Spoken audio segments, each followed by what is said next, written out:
Bonjour, bienvenue dans cette série de vidéos consacrée à l'orthographe et à la grammaire que j'ai décidé d'intituler Le point orthographe.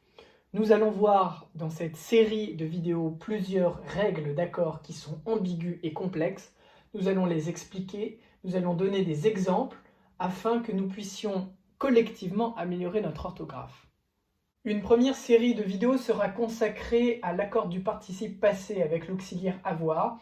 C'est une règle complexe, à vrai dire là où les Français font le plus de fautes. Nous allons voir la règle générale ainsi que les exceptions, que je distinguerai et que je subdiviserai en plusieurs vidéos qui répertorieront chacune des exceptions. Elles seront disponibles dans une playlist intitulée L'accord du participe passé avec l'auxiliaire avoir. Commençons de ce pas avec la règle générale. Tout d'abord, petit point historique. En ancien français, c'était le bazar. Il n'y avait pas de règles. Les écrivains et poètes écrivaient comme bon leur semblait le participe passé. Tantôt ils l'accordaient, tantôt ils ne l'accordaient pas. C'est Clément Marot, un poète français passionné de la Renaissance en Italie, qui alla faire un tour dans les provinces piémontaises et il vit qu'il y avait là-bas une règle d'orthographe très claire sur l'accord du participe passé. Inspiré par toute cette renaissance révolutionnaire, il ramena en France un esprit nouveau quant à la grammaire, et notamment la règle d'accord du participe passé. Voltaire ironisait même en disant que Clément Marot a ramené deux choses d'Italie, la vérole et l'accord du participe passé. Je pense que c'est le deuxième qui a fait le plus de ravages. Lol. On observe qu'à la même époque que Clément Marot, certains poètes sont réticents à l'usage de cette règle, comme le célèbre poème « Mignonne, allons voir si la rose » de Pierre de Ronsard, écrit en juillet 1545 et publié en 1550, où il dit « Mignonne, allons voir si la rose, qui ce matin avait déclose sa robe de pourpre au soleil ». Aujourd'hui, évidemment, ça sonne faux. Sa robe de pourpre au soleil étant le COD avait déclos quoi ? Sa robe de pourpre au soleil. Le E est ici prohibé, mais à l'époque, ça n'était pas encore acquis. Dans ses remarques sur la langue française, livre sorti en 1647, Claude Favre de Vaugelas, grand grammairien de l'époque, critiquait les auteurs qui n'avaient pas encore acquis et adopté cette règle dans leurs écrits. Il disait qu'il s'étonnait de ces auteurs qui prétendaient bien écrire, mais qui pourtant commettaient cette faute. Ce n'est qu'en 1635, à la création de l'Académie française par le cardinal de Richelieu, que la règle d'accord du participe passé avec l'auxiliaire avoir se politise et s'institutionnalise. Durant le XVIIe siècle, XVIIIe, XIXe et XXe siècle, plusieurs décrets circulaires ministériels viendront confirmer et apporter des exceptions à cette règle. Aujourd'hui, elle est évidemment acquise. La règle, quelle est-elle? C'est la règle de principe. Je mets bien principe car il y aura plusieurs exceptions. 3 blocs d'exceptions. Dans chaque bloc, il y a 3 exceptions. Donc en tout, 9 exceptions à la règle. Voici la règle que tout le monde connaît et que nous avons appris à réciter par cœur à l'école. C'est la règle 1, qui est donc la règle de principe. Cette règle possède un recto et un verso, qui sont les deux faces d'une même pièce. Le verso découle directement du recto et réciproquement. Le recto énonce « Le participe passé s'accorde en genre et en nombre avec le COD si celui-ci est placé avant le verbe. » Théoriquement et logiquement, le verso énonce que si le COD est placé après le verbe ou s'il n'y a pas de COD, le participe passé reste invariable. Voyons quelques exemples. Tout d'abord, petit rappel primordial des questions qu'il va falloir se poser afin de trouver le complément d'objet direct qui nous intéresse directement ici, car il est utile et pertinent à l'accord du participe passé. Le complément d'objet direct, COD, pour les intimes, répond à la question quoi ou à la question qui.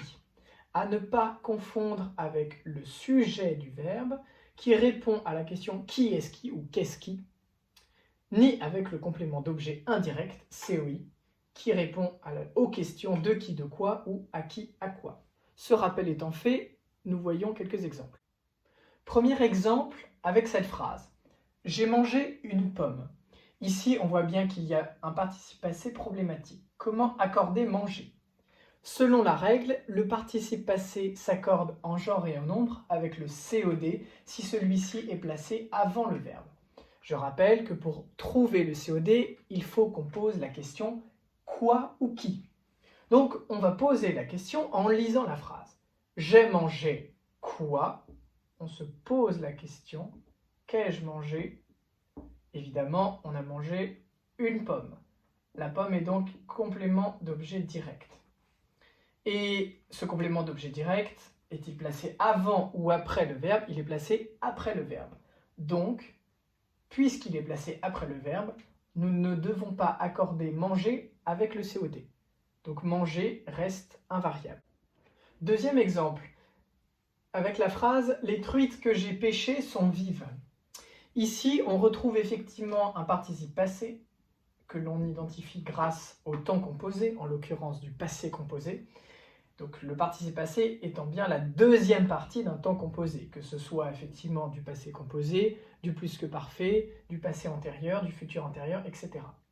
Donc reprenons. Les truites que j'ai pêchées. On rappelle la règle, on doit chercher le COD. J'ai pêché quoi? Évidemment, j'ai pêché les truites. Les truites est donc COD ici. En réalité, grammaticalement parlant, c'est le pronom que qui est COD. Et les truites, on dit que c'est l'antécédent de que. Mais les truites ont fonction de COD. Puisque ce COD est placé avant le verbe « j'ai pêché », nous devons accorder le participe avec ce COD. COD étant féminin, on dit une truite, et pluriel, il y en a plusieurs. Donc nous devons rajouter un E et un S. Troisième exemple à présent avec la phrase « La maîtresse nous a demandé de faire nos devoirs ». Nous avons ici le participe passé demandé que l'on repère grâce effectivement à la composition du temps. Et nous devons nous poser la question pour chercher le COD, quoi ou qui? La maîtresse a demandé quoi? Est-ce qu'elle a demandé nous? Elle n'a pas demandé nous, elle a demandé en quelque sorte de faire nos devoirs. Nous n'est donc pas ici COD. La maîtresse a demandé à qui? À nous. Nous ici n'est pas COD mais bien complément d'objet indirect. Comme le dit la règle, le participe passé ne s'accorde pas, reste invariable, s'il n'y a pas de COD, et là en l'occurrence il n'y a pas de COD, il y a un COI. Donc nous devons laisser demander comme ceci. Je vous remercie de m'avoir écouté. Cette règle est terminée, élémentaire pour certains comme difficile pour d'autres, ou non su. Malheureusement ou heureusement, je ne sais pas, cela rajoute du piment à la langue. Il y a des exceptions à cette règle, beaucoup d'exceptions, que nous verrons dans 3 futures vidéos. Une première vidéo sera consacrée aux exceptions de pronoms, une deuxième sera consacrée aux exceptions d'infinitifs, et une troisième sera consacrée aux exceptions d'expression de sens. Je vous remercie et à bientôt.